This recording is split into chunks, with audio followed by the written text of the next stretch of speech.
4 मार्च 2014 लखनऊ का सहारा शहर। सुबह के 8 बजे गेट के बाहर गाड़ियों की लाइन लगी है। अंदर हर तरफ सन्नाटा है, वो सन्नाटा जो किसी बड़े तूफान से पहले होता है। दिल्ली पुलिस एक वारंट लेकर घर में घुसती है और अंदर कोई नहीं मिलता। जिसे वो ढूंढ रहे थे उसका नाम था सुब्रत रॉय।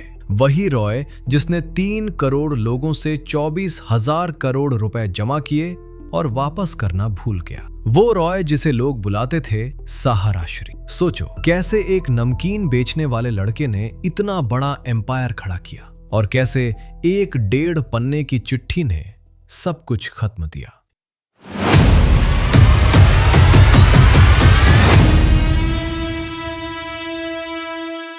ये कहानी शुरू होती है 1948 से।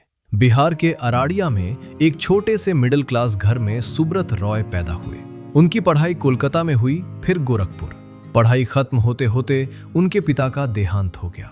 घर की पूरी जिम्मेदारी अचानक सुब्रत के कंधों पे आ गई। उनके पास न तो कोई बड़ी डिग्री थी और ना ही कोई बड़ा सहारा, बस एक स्कूटर और गोरखपुर की गलियां। उन्होंने वही स्कूटर उठाई और नमकीन बेचने लगे।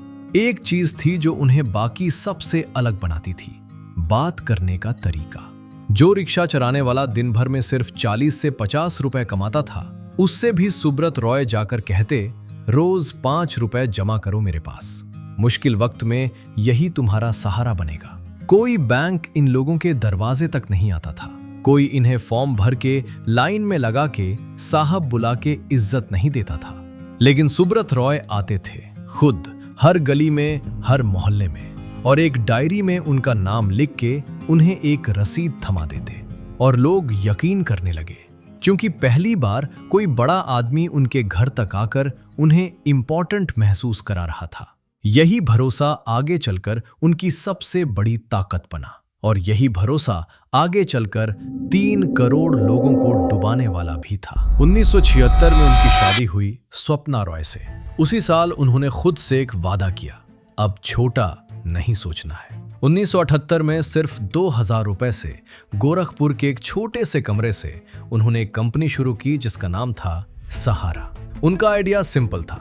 जिस गरीब आदमी के पास बैंक अकाउंट नहीं था, वहां सुब्रत रॉय खुद जाते थे, घर घर, रोज 5 रुपए 10 रुपए जमा करते।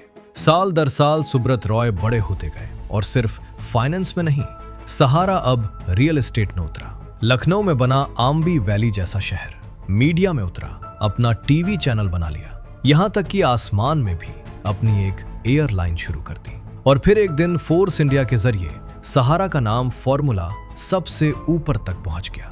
2004 तक वो देश के सबसे बड़े एम्प्लॉयर्स में गिने जाने लगे। इतना बड़ा कि इंडियन रेलवेज के बाद दूसरे नंबर पर। अब वो सिर्फ बिजनेसमैन नहीं रहे, वो बन गए सहारा श्री। लखनऊ में उन्होंने बनवाया एक ऐसा घर जिसकी दीवारें बकिंगम पैलेस जैसी लगती थीं। हर साल वो खुद 101 गरीब कपल्स की शादी करवाते, दुनिया के सामने, कैमरों के सामने, फूलों की बारिश के बीच। और फिर आया 2004, जब उनके दोनों बेटों की शादी हुई।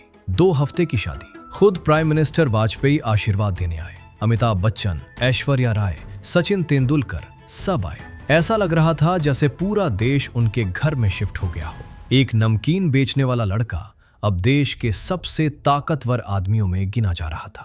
लेकिन जिस पैसे ने उन्हें यहां तक पहुंचाया था, वो था छोटे लोगों का पैसा, और वही चुपके से बहुत धीरे धीरे उन्हें नीचे गिराने की तैयारी कर रहा था। 2009 में सहारा की एक कंपनी ने शेयर बाजार में पैसा जुटाने के लिए कुछ कागजात सेबी की बिल्डिंग के पास जमा किए। ये एक रूटीन फॉर्मेलिटी लग रही थी, हजारों पन्नों में से एक और फाइल। लेकिन इंदौर के एक साधारण आदमी रोशन लाल ने उन कागजों में कुछ ऐसा देख लिया जो किसी को नहीं दिखा था। कुछ नंबर मैच नहीं हो रहे थे, कुछ था जो बताया नहीं जा रहा था। उन्होंने 1.5 पन्ने की चिट्ठी लिखी।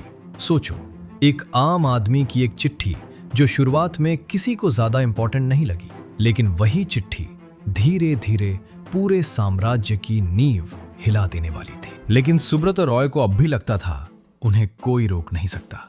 2010 में उन्होंने लंदन का ग्रोवेनर हाउस होटल खरीद लिया। 2012 में न्यूयॉर्क का प्लाजा होटल।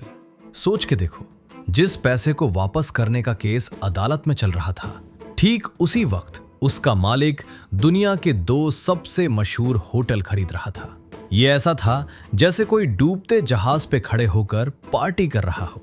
2013 में 1,21,653 लोग लखनऊ में इकट्ठा हुए। उनके लिए राष्ट्रगान गाया गया। ये एक वर्ल्ड रिकॉर्ड बना। ये था उनका सबसे ऊंचा पल। भीड़, झंडे, नारे। लेकिन उसी दिन कोर्ट में उनका फैसला लिखा जा चुका था। सुप्रीम कोर्ट ने कहा 24,000 करोड़ रुपए 90 दिनों के अंदर वापस करो। और फिर सहारा ने कुछ ऐसा किया जो आज भी सेबी के इतिहास में याद किया जाता है। सहारा ने कहा, हमने 95% पैसा वापस कर दिया है और प्रूफ के तौर पे सेबी की बिल्डिंग के बाहर 127 ट्रक भर के कागज भेज दिए। जरा इमेजिन करो वो सीन। सेबी ऑफिस के बाहर ट्रकों की कतार, मजदूर बोरे बोरे भर के फाइलें उतार रहे हैं, पूरी सड़क जाम। लेकिन जब उन कागजों को खंगाला गया, वो सारा डाटा फेक निकला, कुछ भी मैच नहीं हुआ। और फिर कोर्ट ने पूछा, सिर्फ कागज मत दिखाओ, पैसा कहां गया दिखाओ। जवाब नहीं मिला, वारंट निकला। लेकिन जब पुलिस उनके घर पहुंची, घर खाली था। रॉय ने खुद कहा, मैं भाग नहीं रहा, मैं अपनी बीमार मां से मिलने गया था। 4 मार्च 2014 उन्हें अरेस्ट कर लिया गया। कोर्ट के बाहर एक आदमी ने उनके चेहरे पे स्याही फेंकी, चोर चिल्लाते हुए। जिस आदमी को कभी प्रधानमंत्री सलाम करते थे, अब वो तिहाड़ जेल की एक छोटी सी सेल में था। कोर्ट ने खुद कहा, हम इसे जेल नहीं भेजना चाहते क्योंकि इसके पास प्रॉपर्टी है। लेकिन वो प्रॉपर्टी बिकती नहीं थी। 2 साल वो अंदर ही रहे। जिस आदमी के घर में कभी अमिताभ बच्चन और सचिन तेंदुलकर आते थे, अब वो एक 10 गुना 10 की सेल में था, बाकी कैदियों जैसी लाइन में खाना लेने के लिए खड़ा था। मीडिया में खबरें आईं कि जेल के अंदर उन्हें एक अलग ऑफिस कैबिन जैसा सेटअप मिला हुआ है, जहां से वो अब भी अपनी कंपनी चला रहे हैं, जिससे विवाद और बढ़ गया।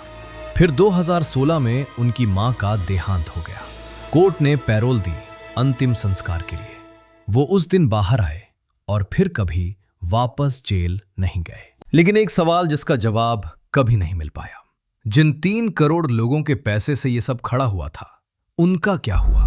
2023 तक सेबी के पास 25,000 करोड़ रुपए से ज्यादा जमा हो चुका था और उनमें से सिर्फ और सिर्फ 138 करोड़ रुपए वापस मिल पाए थे। 14 नवंबर 2023 मुंबई में सुब्रत रॉय का देहांत हो गया। उम्र सिर्फ 75 साल थी। उनके जाने के बाद भी लाखों लोग आज तक अपना पैसा ढूंढ रहे हैं, वही पैसा जो कभी सुरक्षित रखने के नाम पे जमा किया गया था। ये कहानी सिर्फ एक स्कैम की नहीं थी, ये कहानी है उस आदमी की जो खुद को लोगों का रक्षक कहता था और उसी लोगों का पैसा दशकों तक अटका के रखा। दोस्तों, अगर कोई स्कीम SEBI या RBI से रेगुलेटेड नहीं है तो अपना पैसा वहां मत लगाओ। सिर्फ रसीद पे भरोसा मत करो और हर जमा का प्रूफ रखो। अगर तुम ये वीडियो यहां तक देख रहे हो, मतलब तुम्हें अपने पैसों की फिक्र है और यही बात तुम्हें बाकी लोगों से अलग बनाती है।